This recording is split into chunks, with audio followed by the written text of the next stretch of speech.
Thanks so much. Thank you. Is this like a thing because you're from England? Was this like, do you feel a lot of pressure with this role? Oh my God, definitely. I mean, she's such a legend, you know. She's not just, you know, iconic as an artist, but as a person, as a soul, there's like so much there. Yeah. So I wanted to get it right, but I also wanted to just like bring like the intensity of her back and remind people, you know, why they fell in love with Amy in the first place. So yeah, it's a lot. It was a big responsibility.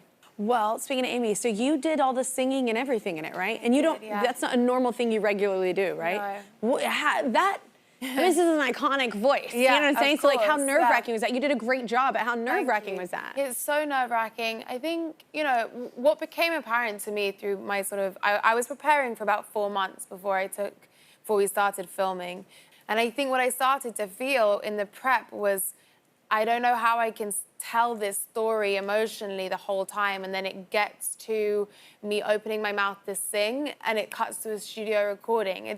There's like an emotional disconnect there. So I had to get to a place where I sounded as much like Amy as possible, that I could, you know, tell this story, tell the emotional story through those songs. You know, in our film, for example, there's a moment where she sings to Blake and she's so in love, and that's what I'm telling in that moment. And if I need to laugh through that or hold on a note like extra long so he hears how much I love him, like I needed to be able to do that, you know, as an actor. I mean, I trained as a singer for like 2 hours a day every day for 4 months, and that's, you know, just with my teacher, I was just listening all the time to her. Yeah, I was gonna say that had to be specific vocal training because she had that kind of old school sound. Super old school. I mean, it started with just singing Ella Fitzgerald and Sarah Vaughan, Dinah Washington, people that like Amy would have grown up listening to. Yeah. It's not a sound that I'm particularly familiar with in my own life. So it was me singing her resonances and her sort of technicality through their songs first. Because it's hard. You sing a song like Back to Black, for example, if it doesn't sound like Amy straight away, it starts to sort of freak you out. You know? It's funny, I actually, I saw her before she was who she was. She just was coming over with her boyfriend, and it was while I was shooting this movie I absolutely hate. And anyway, but anyway, she happened to be, we all did a karaoke night, and it was before she was her. And she almost sounded a little different as well. It was like before she became like Amy Winehouse. I don't think she had a record deal or anything at that time.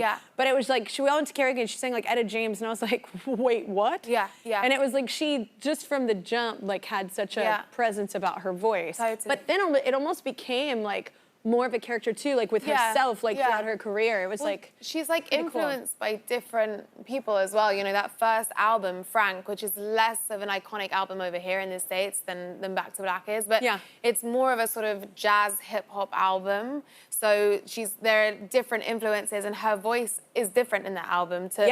It was different when I heard her. I was like, that's the same chick? I was like, well, that's also the crazy thing about learning to sing as her. It changes. You know, Back to Black is very much influenced by like the Shangri-Las and the Ronettes, and there's this sort of romantic 1950s thing. It's where the Beehive sort of comes into play. And it's a different girl to the girl that's singing, you know, Stronger Than Me. She's more influenced by hip hop. It's like, and so even Amy changes. So that was, I think every artist does, you know? So it's kind of exciting instead of staying the same all the time. But you did a great job. Thank you. It's such an iconic role. Thank you. I mean, but it also gives you a respect for that thing that you, I mean, the singing, people ask me now, like, could you get up and do it? It's like being an athlete, singing like that. I mean, it's, I look at singers now with so much more respect, not that, you know, I didn't before, but like the technical, it's so hard. It's so hard. Because it is a training thing, like keeping your voice like always like in check. Totally. Well, you did a killer job. Let's take a short break. You can see Back to Black in theaters starting tomorrow and catch Marisa in Industry Season 3 this fall on Max.